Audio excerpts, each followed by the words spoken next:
So Tulsi Gabbard went on Rave Dubin show, and I have to tell everybody, I hesitated before doing this segment, particularly because I think Tulsi got screwed out of the debate stage. It's not that I think that that's the case. I know that she got screwed out of the debate stage. Why do I say that? Because she qualified according to so many polls, but the DNC magically said, oh no, those are not DNC-approved polls, so sorry, you're not making the debate stage. This is at the same time that Cory Booker and Julian Castro did make the debate stage, and we know they don't have as strong a following as Tulsi Gabbard does. Even Tulsi Gabbard's biggest enemies have to admit that she certainly has a bigger base, bigger following than Cory Booker and Julian Castro. So I hesitated to do this story because I don't want to, at a time when I think she's getting screwed, I feel like it's not cool to criticize her. But then again, listen, man, I criticize my candidate. My candidate's America's dad, Bernard Sanders. I've criticized him on BDS. I did a story, what was it, 2 weeks ago or so, where I think his answer on, legalizing or decriminalizing all drugs was wrong. You know, he's only on board with marijuana, and I don't think that goes anywhere near far enough. But anyway, I digress from that. Now, up front, is it a problem that Tulsi Gabbard went on Rave Dubin show? Well, I say no, because listen, you're running for political office and you're trying to get votes. And what that means is you should go anywhere and everywhere to try to get those votes. And on the show, there were good moments. Of course, there were good moments. She made the case for gun reform. She made the case for ending endless wars. She made the case for higher taxes on the rich and corporations. But there were also not so good moments. So here you're going to see some very absurd questions from Rave Dubin, and her answers were not great. It's interesting that you just said we love our country, because I briefly mentioned this in the green room, but I had Glenn Beck in here a couple of days ago, and he said, he didn't even know that you were coming on because this just happened in the last day or so. Yeah. But what he said was, I disagree with Tulsi on almost everything, but it's very obvious that she loves this country. And I think one of the things that's happening for sort of mainstream liberals, let's say not progressive, but sort of old school liberals, and then pretty much everyone on the right, is they're watching the candidates, the Democratic candidates, and there's this sense that they don't really love the country. Like, they really think it's so fundamentally broken or wrong or historically awful or some version of that, but that doesn't come across with you. That's not even a question. I'm just handing you something. Yes, I am unabashed in my love for our country. It's what's motivated, these major decisions that I've made with what I want to do with my life. Out that you were coming on, I retweeted one of your last tweets, which was like a 30-second clip where you talked about freedom and liberty and things like that. I love all those words, but those words now have been really associated with the right and not with Democrats. Do you find it odd that, right in there's a giant American flag in my control room and all of those things, and I've got the Constitution and the Declaration of Independence in there. Like, do you find it odd that it seems that the Democrats aren't embracing those things? There's a weird running from them. I'm disheartened by it because of all of those who have sacrificed for our freedoms. So immigration, I think there's a general sense that the candidates, the Democrats, are basically trying to outdo each other for open borders, something like that. A, do you think that's a fair way to start the question? And B, where do you sit on that? I don't support open borders. Without secure borders, we don't really have a country. And while some of the other Democratic candidates will say, well, open borders, that's a conservative argument, and that's not really what's being advocated for. If you look at the practical implications of some of the things they're pushing for, it is essentially open borders. No, it's not. It's not even close. There's not a single Democratic candidate who supports open borders. I'd love to know what she would argue there in terms of the specifics, because if she's talking about, for example, undocumented immigrants can get health care, that's not an open borders thing. What's the alternative?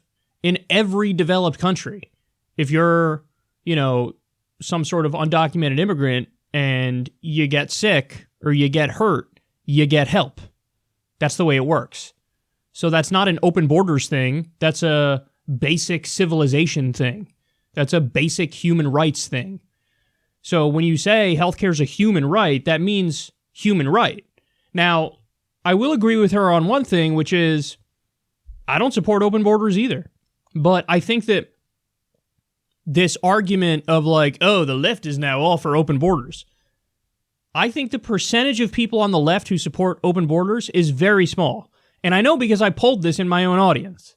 Nobody can accuse a secular talk audience of not being left enough. We have, it's a very strongly left-wing audience, and the overwhelmingly popular position is, let's have a border, but let's have open-minded, tolerant, humanitarian regulations that go along with that border.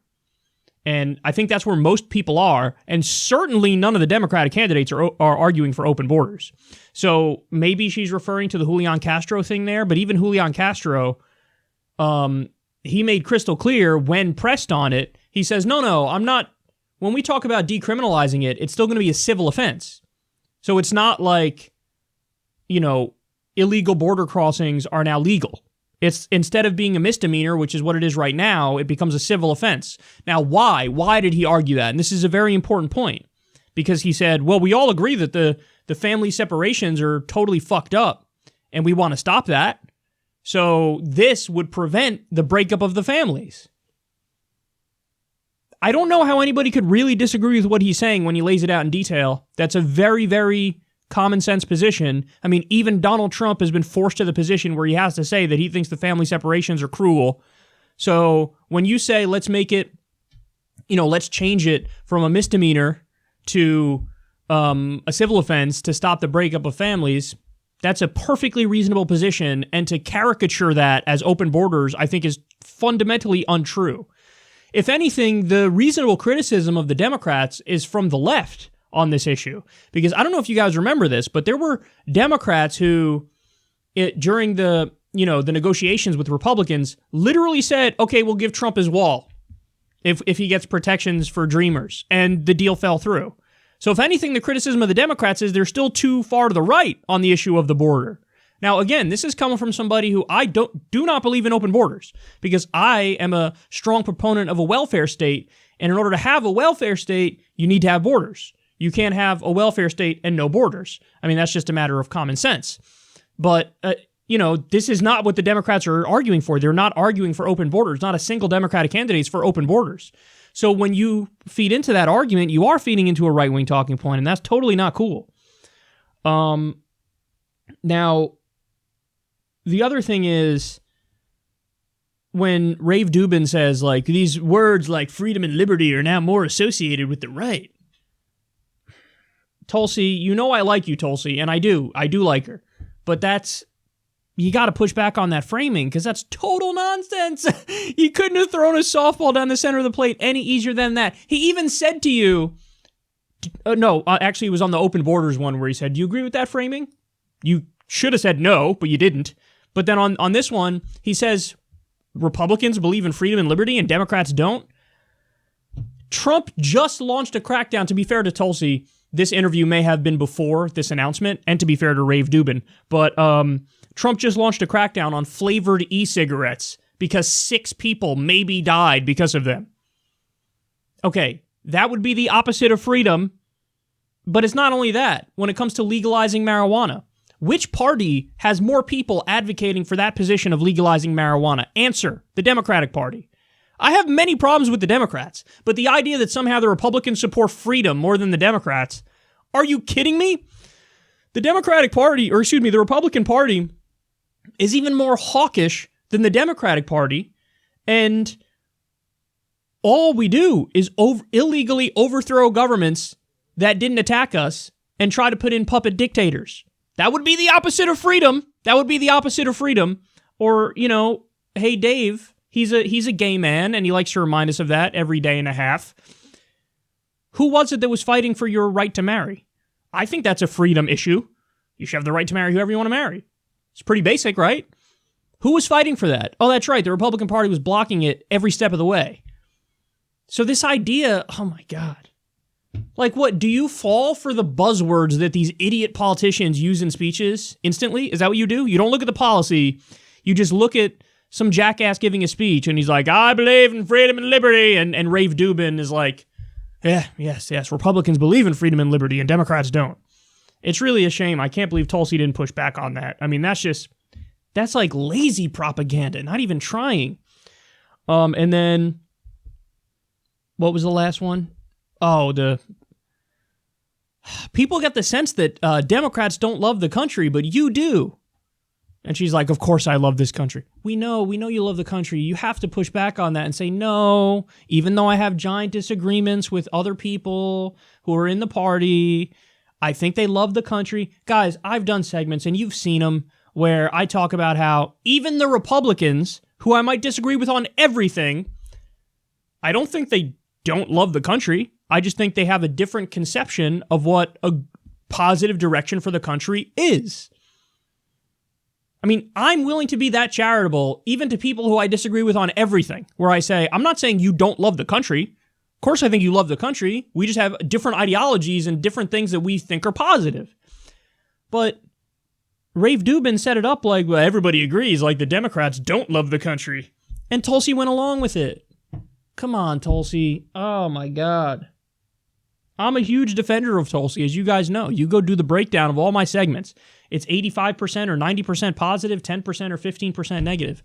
But you got to push back on that nonsense framing. And for the record, again, I'll repeat it. I have no problem with her going on Rave Dubin show. None whatsoever. I think when you're running for office, you want to try to get as many votes as possible, and you're going to go in as many forums as possible. That's wonderful. But when you do it, if he sets up some nonsense framings and dumb questions, take him on, man. Take him on. I mean, that was really bad. I think the thing that bugs me so much is how, like, extra absurd these questions are and how easy it is to just, like, quickly brush them aside. Like, no, I don't think it's only the right that claims to believe in freedom and liberty. No, I think that all the candidates love the country. You know, no, I don't think my colleagues are in favor of open borders. Open borders, Jesus Christ. All right, well, there you have it. That was quite upsetting. And on this show, what we try to do is always tell you what I think and pull no punches, even when it's candidates who I generally like.